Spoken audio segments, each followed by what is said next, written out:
Hello. Let me check in with the introduction, the preface, the author's preface, and the introduction to on the cusp of contact, gender, space, and race in the colonization of British Columbia. Essays by Jean Barman, and edited with an introduction by Marjorie Fee.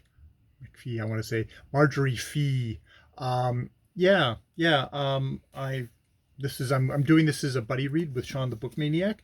In preparation, I finally did read all of The West Beyond the West, History of British Columbia by Jean Barman, which is more of a much more of a kind of a general history of British Columbia, of which I found the early chapters of this, especially kind of the more social under her histories, the more fascinating. And I mean, I might actually go back and read some of the early chapters, because this is very much about the cusp of contact, which is the basically stretching from the contact of Europeans with Indigenous people in British Columbia to up to where basically kind of the legal framework for what we have now kind of clamped down with residential schools, with reserves, with basically marginalizing Indigenous people in British Columbia comes up.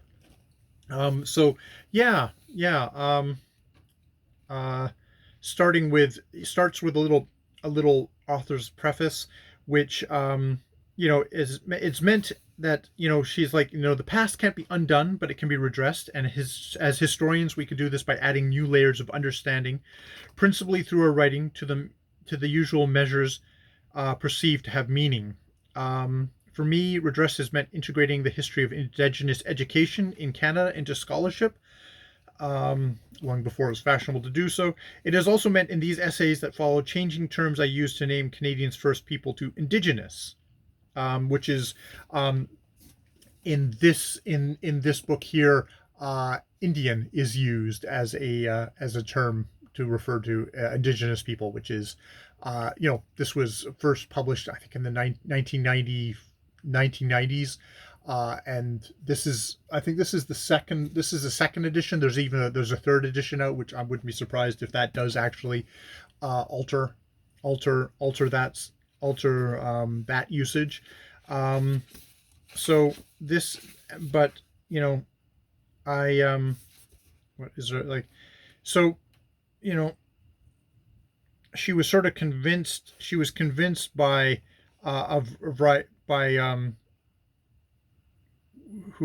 Marjorie Fee, who, without my foreknowledge, decided that the essays I'd written over the years merited republication as a collection, and she overcame her initial resistance, and on rereading the essays, foregrounded by Marjorie's student introduction, that yes, they do matter.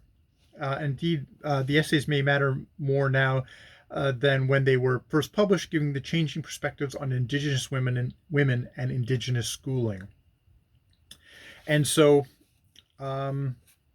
basically, this is I guess Marjorie Fee is a fan, or someone who's really resonated with Jean Barman's work, and the fact that you had to go basically hunt in library stacks to be able to find the articles within. And in the start here, kind of traces through kind of Jean Barman's work,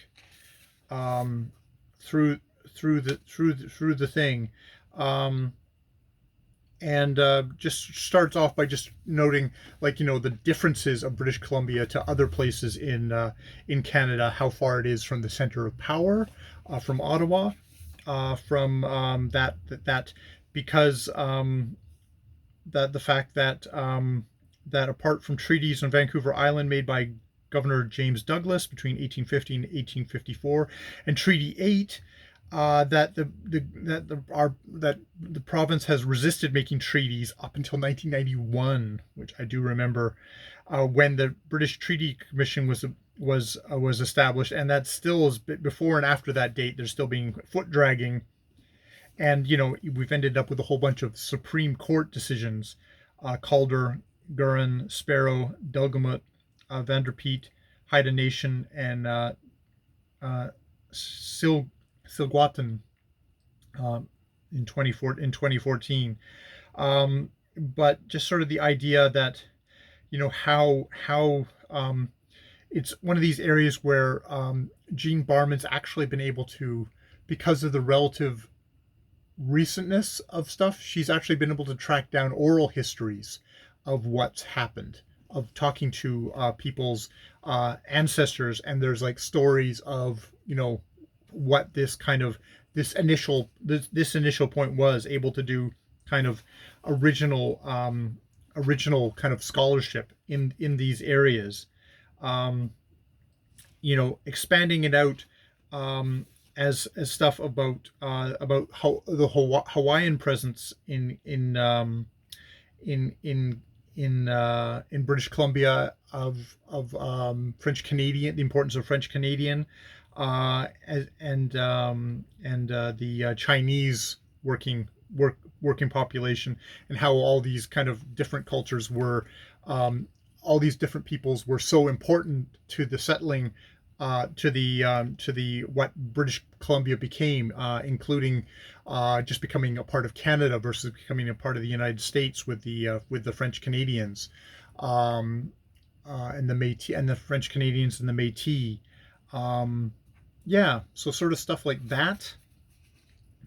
Um, just um, South Asian South Asian people, just kind of like, all the different things that, explores the light on why so many Indigenous women have been classified as missing and murdered, a praise that has only entered the mainstream after decades of activism led by their grieving families. It also casts light on why in 1988 federal government apologized and offered redress to Japanese Canadians, and why in 2006 federal government apologized and offered redress for imposing the head tax on Chinese immigrants, and why in 2008 apologized and offered redress to survivors of the Indian residential schools and set up the Truth and Reconciliation Commission, and why also in 2008 it apologized for illegally barring Sikh passengers on the Komagata Maru from entering the port in 1914. These incidents reflect the same racism that refused voting rights to those defined as non-white. In British Columbia, this refusal dated from 1871 for men of Chinese ancestry, from 1895 for men of Japanese ancestry, and from 1907 for men of South Asian ancestry, mainly Sikhs from India. In 1920, the federal government also denied men and women of those ancestries the right to vote in federal elections, a ban that extended at both provincial and federal levels until after the Second World War. So, just this sort of thing. Just talking about how Barman is able to use fairly blunt language in talking about stuff. Her heart is often on her sleeve in ways that the historians and objective academic writers are supposed to avoid. So it's a good little introduction to kind of like what her orientation is on stuff, going forward, of heterosexuality, of different things, and heterosexuality, racism. The most recent essay here appeared first in 2013. Yeah. See, this is things I need to actually kind of go back through this and get points, and then kind of collate that together and think about it before I bore the fuck out of Sean about it. But I figured I would just note it right here, that's where I've gotten so far. Here, let me read the last little bits. In many ways, the history of minoritized and racialized communities, as well as women's history, still remains to be properly integrated into national and transnational histories that are both racialized and gendered in ways that need to be articulated and remedied. Jean Barman's work provides a stellar example of how this process happens, with detailed, careful, archival, and community work that can provide a secure foundation for others to build on. That's actually a good point, is that there's a point made about exactly Jean Barman's kind of interesting relation to history. She is not, she is actually a historian in the educational department of academia. Um, yeah, of academia, and Fee talks about what her thing. She received an MA in Russian and Sub-Saharan African history and politics at Harvard, worked for a year in London for a journal analyzing stories in daily Soviet press on Africa, and then earned a master's degree in librarianship at Berkeley. Um, and this is, I am first and foremost an archivist and professional librarian. It is those skills which made it possible for me to research and write as I've done over the years on oftentimes obscure topics. And he goes on to say, when she's unable to find any traces of some histories in the written record, her skills help her track other sources, often at the insistence of determined family members who knew that the evidence was there. In some cases, this digging has led to material changes to landscape. Her account of the people who were evicted from what became Stanley Park has led to the erection of a totem pole and a large sculpture carved by descendants that now memorialize their family's former invisible history. And there is indeed a book, The Secret of Stanley Park, I think is what it's called, which sounds like in itself an interesting book, because it's one of those things of, what's it called? Stanley Park's Secret, The Forgotten Families of Woy Woy, Kanaka Ranch, and Brockton Point, which was published in 2005, and it was the City of Vancouver's Best Book Prize winner for 2006. So, interesting. So yeah, that is my very ramshackle and incoherent